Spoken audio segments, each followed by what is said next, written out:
Hey guys, it's me. I thought we should just talk for a few minutes here. So, as usual, I started my League of Legends up and, I noticed, oh, look, they have, some preseason changes. So, it brought me to this. I went ahead and just clicked on, one of these. They bring you to the same page. So, let's just have a look, shall we? These are changes that are going to be happening in the next season. See right here, preseason.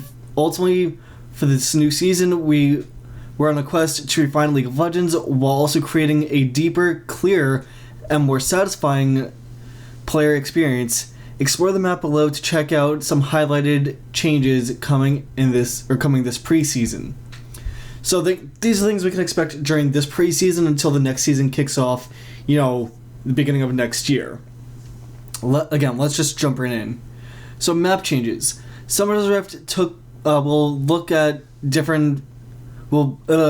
Rift will look a little different during this preseason.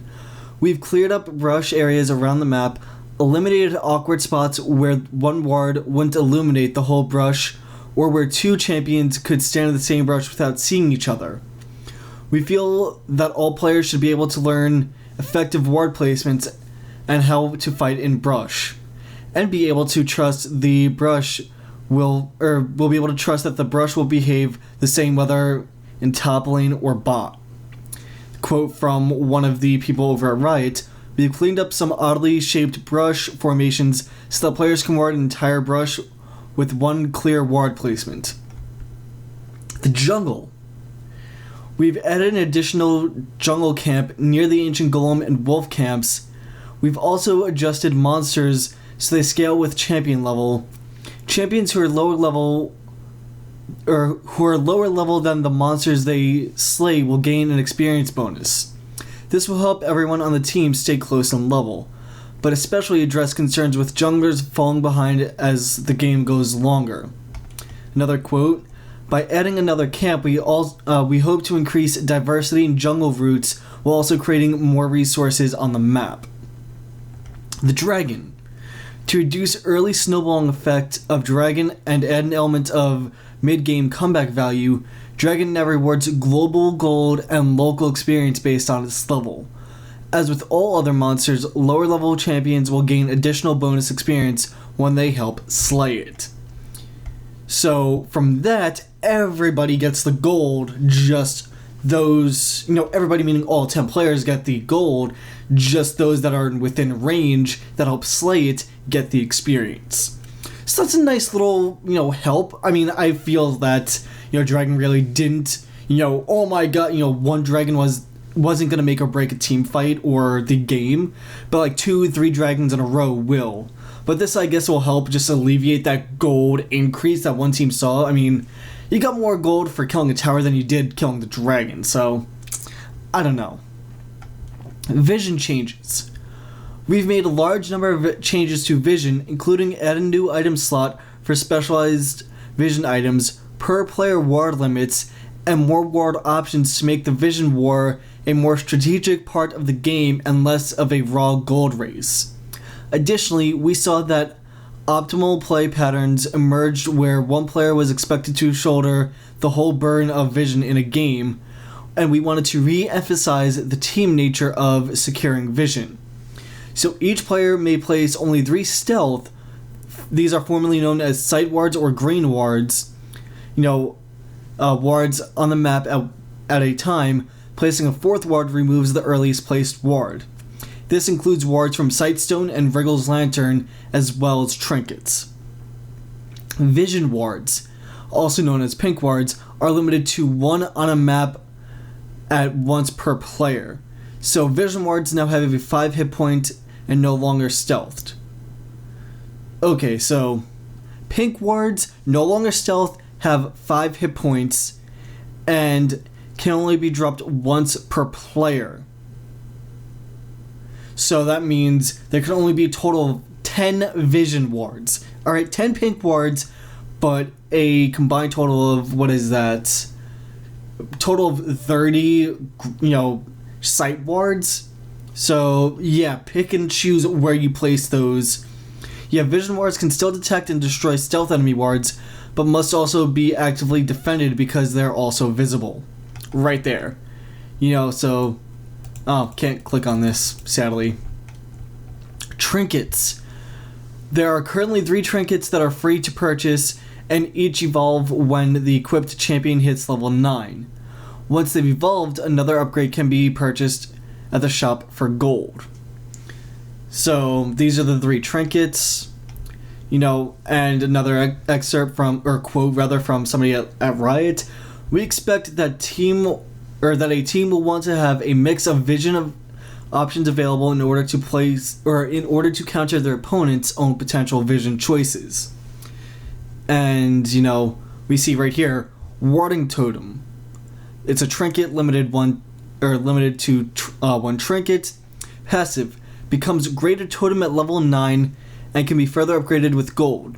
The unique on it, it's active, places a stealth ward that lasts 60 seconds with a 2-minute cooldown, limit to 3 wards on the map per player. So that's the Warding Totem. The Greater Totem, it drops a ward that lasts for 2 minutes with a 2-minute cooldown, limit 3 stealth ward on the map per player. Trinkets cannot be used in the first 90 seconds of the game, so selling a trinket will disable it for 180 seconds, so that's 2.5 minutes. And then Greater Stealth Totem, places a ward that lasts 2.5 minutes. Or no, that's 3 minutes. I'm sorry, 3 minutes. So yeah, 3 minutes if you vendor it. And then that's the upgrade. The totem lasts 3 minutes with a 2-minute cooldown. Same thing applies as with the Greater one. And then Greater Vision Totem, they're all active, so that's beyond the point. Places a visible ward that reveals the surrounding area and invisible units in the area until killed, with a 3-minute cooldown. Limit 1 vision ward on the map per player. So there you go. You get initially just a stealth totem, which is the green ward that we are all used to, the one that costs 75, and then you have the choice of either an even longer duration sight ward or a 3-minute pink ward. Sweeping Lens. Again, it's one trinket. Passive becomes Greater Lens at level 9. It can be further upgraded with gold. Unique active. Reveals and disables nearby invisible traps and invisible wards for 4 seconds in a small radius with a 3-minute cooldown. Trinkets cannot be, same thing applies. They cannot be used in the first, minute and a half of the game. Selling the trinket will disable the trinket used for 3 minutes. The Greater Lens limited to 1 trinket. Unique active reveals and disables nearby invisible traps, devices, and wards for 6 seconds in a medium radius. And then the Oracle's Lens reveals and disables invisible traps, devices, and wards for 6 seconds in a medium radius, and grants detection of invisible units for 10 seconds with a 90-second cooldown. Mind you, all 3 of these levels have, the second and last level of this trinket, the Oracle, or the Sweeping Lens, have a 90-second cooldown. The first level has a 3-minute cooldown. And then Scrying Orb. Passive becomes Greater Orb at level 9 and can be further upgraded with gold. Unique active reveals a small location within 1100 range for 1 second with a 150-second cooldown. That is 2.5 minutes. Then the Greater Orb reveals an area up to 2,000 units away for 1 second with a 2.5-minute cooldown. Then Farsight Orb reveals an area for up to 2,500 units away for 1 second with a 90-second cooldown. Again, same thing applies. You sell the trinket, it has a 3-minute cooldown, and they cannot be used in the first minute and a half of the game. Turrets. We're changing turrets and their role as an objective this preseason. Early tower kills often helped every lane get ahead of their opponents, nullifying the skill testing components of the laning phase. Laning is an important part of the game experience on Summoner's Rift. So the global gold for destroying an outer turret is going down, but the gold given to the individual player directly responsible for destroying the tower is going up. Inner turrets reward more global gold, while inhibitor turrets reward the most.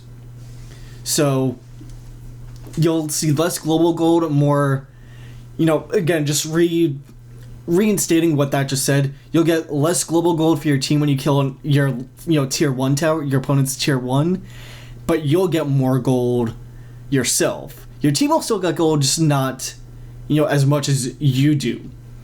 And then the turrets past that are even more. I don't know if that, is, if the inner and if the inner and inhibitor give more global, or if they just give more to you, or to whoever kills it, or helped kill it. Inhibitors.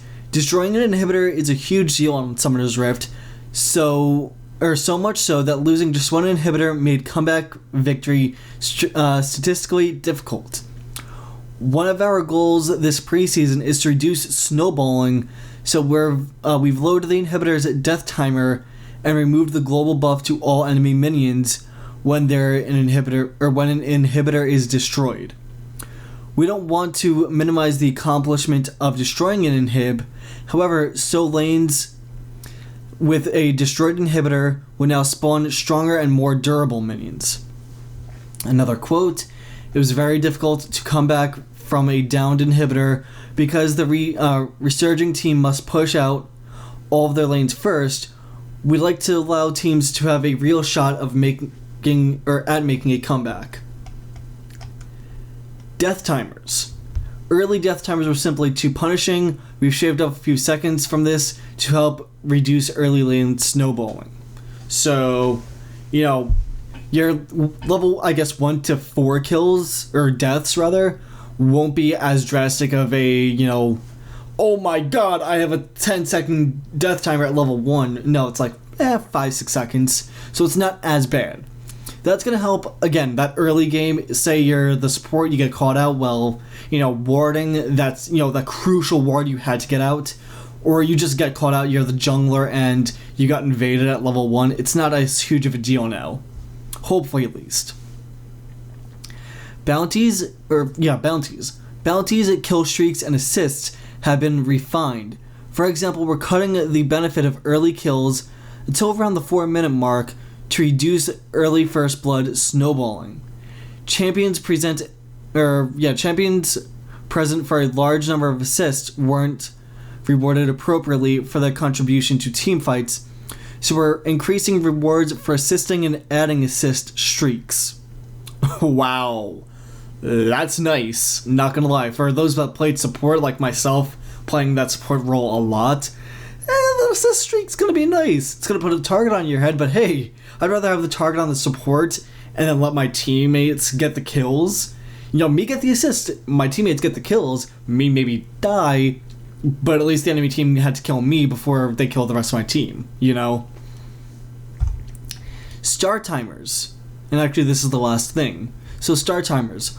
Although we weren't putting this change in right away, we're experimenting with having minions spawn earlier, and neutral monsters spawning times will be adjusted to match. This won't affect your jungle or lane timings, but it does mean that early game strategies will need to be executed quicker if your team wants to be in the right position when minions spawn. So, yeah, I'm gonna go ahead and click this. This probably might be a long video, so yeah, just stay put, guys. Okay, note, these posts have been updated to reflect our current preseason changes for patch 3.14. So we've read, just the highlight. Just gonna go ahead and quickly skim all of this. Okay, here we go. Turrets. The team-wide gold for destroying turrets is going down, but the gold given to the player directly responsible for destroying the turret is going up. These changes reward players directly for taking positive action instead of diffusing the reward by splitting it up among their teammates. Tower kill participation rewards are based off of anything to do with the proximity to the tower. Damaging to tower or damage to a tower, or even healing/buffing a teammate who destroys a tower. If you have anything of the above within a long window of time, or if you have done anything within a long window of time, you will get credit for participating in the destruction of the tower, and you will get a split of the local tower gold, which is 150 G. Super minions and inhibitors. Down inhibitors will no longer make all minions stronger. Instead, minions in lanes with down inhibitors will now push harder than before, while minions in other lanes will be unaffected. Clarity of that. Clarity was the core goal here. Currently, when a single inhibitor goes down, it causes all minions on the winning side of the map to become stronger, thereby pushing all their lanes as well. This applies to the defending team, but also allows players on the team to farm the push lanes in relative safety and possibly pick up a game-changing item or two. That said, it's still very difficult to come back from a downed inhibitor, because even with a great comeback play, the resurging team still must push all their lanes before the enemy team respawns. We like to give teams that make an epic play, or that make these epic plays, a real shot at making a comeback. So there you go. Again, just looking here. Yeah, other underlying systems, the bounty calculation. We mentioned this early in our support post, but we're adding an assist streak where players who have far more assists than kills will get bonus gold per additional assist. Additionally, we're changing the way death streaks are reset. Previously, they were based on only kills and assists, but we're looking into ways to tie in other forms of contribution. Finally, we're also looking at the bounty rewards in general and how much gold or how much of an impact they have in early game versus the mid to late game. Minions and jungle spawn timers. Again, I'm just kind of skimming through all of this. Alright, so nothing that we didn't read in the previous one. And brush changes. We're clearing up a lot of the L and C-shaped brush formations so that players can gain vision of an entire brush with one ward. In the jungle, this means more accessible sight lines for both the warder and anyone attempting to move through the jungle. We've also dialed back on some of the brush that we felt created odd combat situations. We saw situations before where one ward and one brush would leave fights stacked enormously in the favor of a team with the ward. We've turned back the brush in these regions to still allow for sight lines to be blocked and for melee champions to have a tactical zone to hide in, but brush no longer denies vision of an entire battlefield when unwarded. That's about it for the game flow. Some of these changes may be small, but we think that when taken together, they'll play a big role in making some more dynamic and exciting make this an exciting and more dynamic preseason. We'll also be posting this on Reddit, where we may pass through to clarify some questions later this week, yada yada yada. So yeah, guys, that's it. I'm kind of looking forward to some of these changes, like the brush and stuff like that, as well. Like the biggest thing I can't wait is for the assist. I guess the way they put it is the assist streak.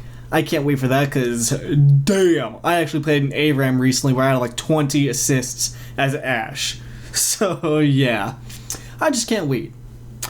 Yeah, guys, my name has been Shot as well. Let me know what you guys think in the comment section down below. And as always, I will talk to you all next time.